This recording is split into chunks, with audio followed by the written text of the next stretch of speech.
বলুন, আমি তো প্রথম থেকে আসছেন এখানে। হ্যাঁ, কেমন কি লাগছে? সব ঠিকই আছে।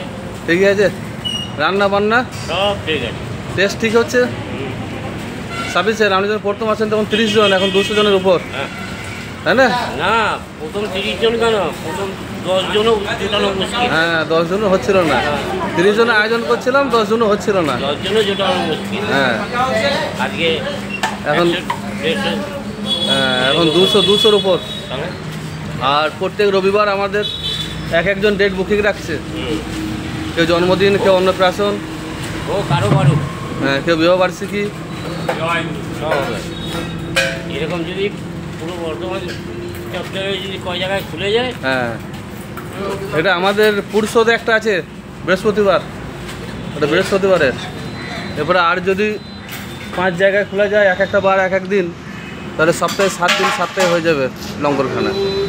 চেষ্টা করছি আমরা, দেখা যাক কী হয়। একটা এক জায়গায় করতে হবে শনিবার। কোথায়? ওইটা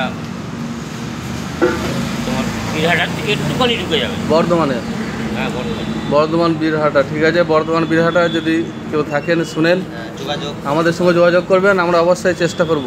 সাধুবাবু বলছে বীরহাটায় একটা লঙ্গরখানা হলে খুব ভালো হয়, কিন্তু আমাদের ওখানকার চাই ওই মোড়ে হোক, হ্যাঁ, বীরহাটা মোড়টাতে হোক, হ্যাঁ, আর চাই একটু ভেতরে হোক। কিন্তু মানে এদিকটা যথেষ্ট হলেই কেন, সব ওই দিক দিয়ে ঘুরে এদিকে। আচ্ছা আচ্ছা। বর্ধমানে কী বার যায়? 7 দিনে 7টা আছে বর্তমানে। বর্ধমানে 7 দিনে 7টা আছে। হ্যাঁ। তা বীরহাটার একটা প্রয়োজন। হ্যাঁ, ঠিক আছে, ওটা বীরহাটার শনিবার দিন। হ্যাঁ, ঠিক তবু আছে। একজন খাওয়ায়, হ্যাঁ, প্যাকেটে করে দেয়। আচ্ছা, প্যাকেটে দেয়। ওই ডিম ভাত প্যাকেটে করে দেয়। হ্যাঁ, ধন্যবাদ। ডিম ভাত হয়। ঠিক আছে, ডিম ভাতটা দেয়, খুবই ভালো। আমরা চেষ্টা করব যদি কেউ আমাদের সঙ্গ দেন, আমরা বীরহাটাতে সপ্তাহে 1 দিন এইভাবে লঙ্গরখানার আয়োজন রাখাচ্ছি।